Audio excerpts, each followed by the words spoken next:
Welcome to the online classes from Dhaka Secondary School, North Karachi campus. Assalamu alaikum students of class 6 in the online class of social studies.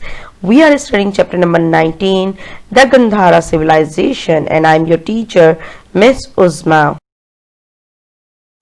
Topics of the day are the Kushans and the Gupta.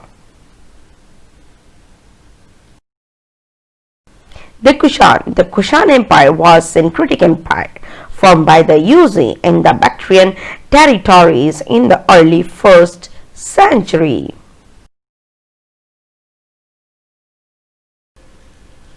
Kushan's arrival. The Kushans were invaders from a huge empire in Central Asia.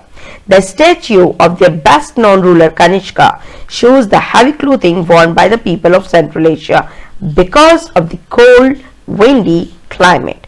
The Kushans were Buddhist. The street scene shown on a carved lintel reveals considerable prosperity and a horse-drawn vehicles that looks like a bus. Under Kanishka, Gandhara developed as a seat of culture and learning, and the religion spread to China. The Kushans from Central Asia, they invaded northwest of the subcontinent in 50 CE and went as far east as Varanasi or Benares, you can say nowadays. At its peak, the Kushans empire stretched from Farghana, which is in Uzbekistan, in the north to Sindh and the Deccan in the south, and from Persia, the present Iran, in the west of Bengal in the east, and up to China under Kanishka, their greatest ruler. He was Buddhist, and during his rule, Buddhism split into two branches. The major cities of Kushan Empire were Peshawar, Bakram, Taxila, and Mathura. The Kushans linked the Silk Road trade route through the Indus Valley with the sea routes of the Indian Ocean. The Kushans kingdom broke up in 250 CE. The Gupta. The next dynasty to have an impact was the Guptas, whose founder was Chandragupta, not to be confused with Chandragupta Maurya, because that was the Ashoka's grandfather. And here we are talking about the Guptas, Chandragupta I. The Gupta's empire was an ancient Indian empire existing from the mid to late 3rd century CE to 543 CE. At its zenith from approximately 319 to 467 CE, it covered much of the Indian subcontinent. This period is considered as the golden age of India by some historians. Its capital was Pataliputra. Afterwards, Sheshasuri made Pataliputra his capital and changed the same name to modern Patna. Chandragupta I, king of India and founder of the Gupta Empire, he was the grandson of Sri Gupta, the first known ruler of the Gupta line. Chandragupta I, whose early life is unknown, became a local chief in the kingdom of Magadha, parts of modern Bihar state. Difference between AD and CE and BC and BCE. There is no difference in dating, just in the terms and who uses them. Anno Domini is Latin for in the year of the Lord, referring to the birth of Jesus. CE, the abbreviation for Common Era, is used by Jewish and other non-Christians to refer to the same system of reckoning which has become the basis for the civil date in much of the world. In the same way, BCE before the Common Era, substitute BC before Christ.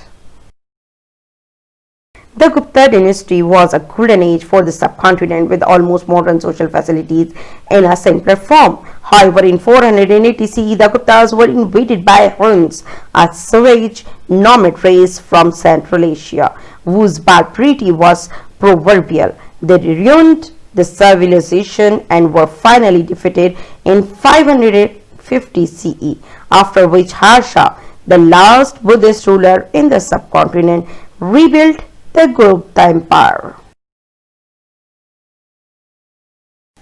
The other notable ruler was Samudragupta, known for the horse sacrifice, and his son Chandragupta II, or you call them Vikramaditya. The Gupta dynasty came to an end in 500 CE. The next important ruler of this region was Harsha from Haryana in Punjab, who rebuilt in the Gupta. Emperor Harsha Vardhana, better known as Harsha, lived from 590 to 647 CE and was the last ruler of the Vardhana Empire, the last great empire in ancient India before the Islamic invasion. He ruled from 606 CE to 647 CE. Harsha's rule is called the Golden Age: learning, education, good government, law and order. The Nalanda University became a center of learning. Harsha himself was an accomplished writer with plays to his credit. Harsha was a Buddhist and he was very tolerant of other religions. The Chinese scholar Huan Tsang, who lived in his court for many years, wrote about life in his empire. As Harsha had no heirs, his kingdom collapsed after him. Nalanda University. Nalanda University was one of the first universities in the world, founded in the 5th century BCE and reported to have been visited by the Buddha during his lifetime. At its peak in the 7th century AD, Nalanda held some 10,000 students and 2,000 teachers when it was visited by the Chinese scholar Xuan Zang. Knowledge appreciation. We can see how enlightened rulers valued knowledge and appreciated the need to provide for their subjects, even if it was in an authoritarian way. The interactions between different cultures and peoples as travel increased may also have contributed to this progress. Accounts of the regions of the well-known Gupta, Maurya and Kushan rulers have been written by Chinese travelers and pilgrims who came to the subcontinent for the trade and also to visit the sacred Buddhist sites. Extend knowledge. Aryabhatta, whose contribution to mathematics was the concept of zero and the value of pi, besides his other achievements in this field, lived during the closing years of the Gupta dynasty. He was also a brilliant astronomer who stated that the earth turned on its axis during its revolution around the sun. The questions of this week is in front of you. Thank you so much.